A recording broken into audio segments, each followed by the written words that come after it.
Kerusuhan hingga perusakan fasilitas publik saat aksi demo penolakan UU Cipta Kerja terjadi di berbagai daerah. Massa misterius berpakaian serba hitam di tengah demo pun menjadi sorotan. Pasalnya, massa tersebut diduga menjadi pemicu aksi rusuh di Jakarta, Bandung, Denpasar, Palembang, dan beberapa daerah lain.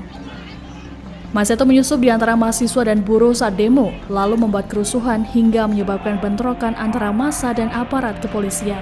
Tanya itu kelompok berbaju hitam juga jadi provokator yang menyebabkan kerusakan gedung serta pembakaran motor dan mobil.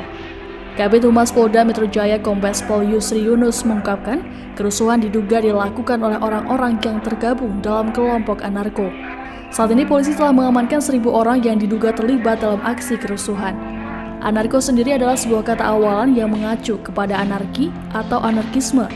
Kelompok ini mempercayai segala bentuk negara, pemerintahan, dan kekuasaannya adalah lembaga-lembaga yang menumbuh suburkan penindasan terhadap kehidupan.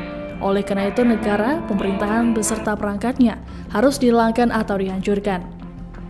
Berikut kami merangkum aksi kerusuhan kelompok anarko di sejumlah daerah. Kelompok buruh dan mahasiswa dari berbagai daerah menggelar aksi unjuk rasa yang terpusat di 2 tempat, yakni Gedung DPR RI dan Istana Merdeka. Aksi demo sempat berujung ricuh hingga menyebabkan perusakan fasilitas publik. Berdasarkan data sementara yang dimiliki PT Transjakarta, sebanyak 18 halte Transjakarta dirusak dan dibakar ketika aksi demonstrasi ini. Setidaknya terdapat 10 halte yang dirusak dan dijarah fasilitasnya, sementara 8 halte lainnya hangus dibakar oleh oknum massa aksi. Pihak Transjakarta memperkirakan kerugian akibat kejadian tersebut bisa mencapai angka 45 miliar rupiah. Salah satu halte yang hangus dibakar massa adalah halte Transjakarta di Bundaran HI. Saat aksi pembakaran dan perusakan halte Transjakarta Bundaran HI, sejumlah pasukan TNI dan Polri yang bertugas turut menyaksikan. Seakan tak berdaya, petugas TNI Polri hanya dapat menyaksikan dan berjaga di kawasan Bundaran HI. Mereka tak melakukan apa-apa, hanya menyaksikan seraya mengimbau warga yang bukan massa demonstran agar tidak mendekat dan berhati-hati. Di wilayah Jawa Barat, kelompok berpakaian serba hitam tersebut muncul dalam demonstrasi penolakan UU Cipta Kerja di Sukabumi, Garut, dan Bandung. Di Sukabumi, sejumlah pemuda yang menggunakan pakaian serba hitam diamankan ke Mapolres Sukabumi Kota. Kapolres Sukabumi Kota AKBP Sumarni mengatakan beberapa orang tersebut diduga menjadi provokator dalam aksi kerusuhan yang terjadi di Jalan R.E. Marta Dinata. Tidak hanya di Sukabumi, kelompok berpakaian hitam pun muncul dalam demo buruh dan mahasiswa di depan gedung DPRD Garut, Kamis 8 Oktober 2020. Demo tersebut berlangsung ricuh hingga ada aksi saling dorong terjadi antara mahasiswa dan petugas yang berjaga di gerbang DPRD Garut. Massa pun sempat melempari petugas dengan botol air mineral dan barang lainnya.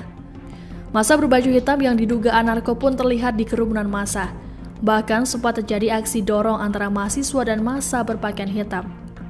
Keberadaan kelompok berpakaian hitam-hitam pun dilaporkan muncul saat aksi demonstrasi di gedung DPRD Jabar, Selasa 6 Oktober 2020 lalu. Kapolrestabes Bandung Kombes Pol Ulung Sampurna Jaya memastikan massa tersebut bukan bagian dari mahasiswa dan juga buruh. Polisi pun sempat melepaskan gas air mata ke arah massa setelah sebelumnya massa melempari polisi dengan batu dan berbagai benda. 7 pemuda diamankan pihak kepolisian saat aksi unjuk rasa yang digelar mahasiswa di Simpang 5 DPRD Sumsel, Rabu 7 Oktober 2020. Pemuda yang tidak jelas asal-usulnya tersebut tiba-tiba datang dengan membawa bendera warna hijau bergambar mata. Dengan mengenakan baju hitam, para pemuda ini diduga akan menjadi penyusup dalam aksi tolak UU Cipta Kerja ini. Para pemuda yang mencurigakan ini langsung diamankan oleh pihak kepolisian.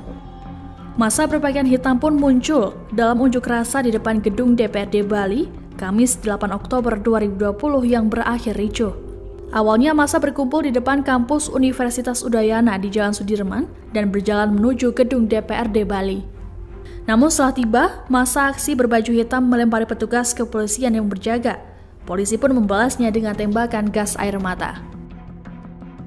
Kelompok ini juga turut muncul dalam aksi unjuk rasa menolak UU Omnibus Law Cipta Kerja di Kota Malang, Jawa Timur pada Kamis 8 Oktober 2020. Kelompok tak dikenal tersebut langsung berbuat anarkis dengan melempar batu, bom molotov, dan membakar kendaraan. Kapolresta Malang Kota Kombes Pol Leonardo Simarmata mengatakan bahwa selama ini wilayah Kota Malang selalu aman dan kondusif. Ia menjelaskan bahwa pihaknya akan mendalami dari kelompok mana massa yang anarkis tersebut. Mantan Wakapolrestabes Surabaya ini juga mengungkapkan bahwa pihaknya telah mengamankan 80 demonstran. Dirinya juga menambahkan bahwa mobil milik kepolisian juga ikut menjadi sasaran amuk massa dalam aksi unjuk rasa tersebut.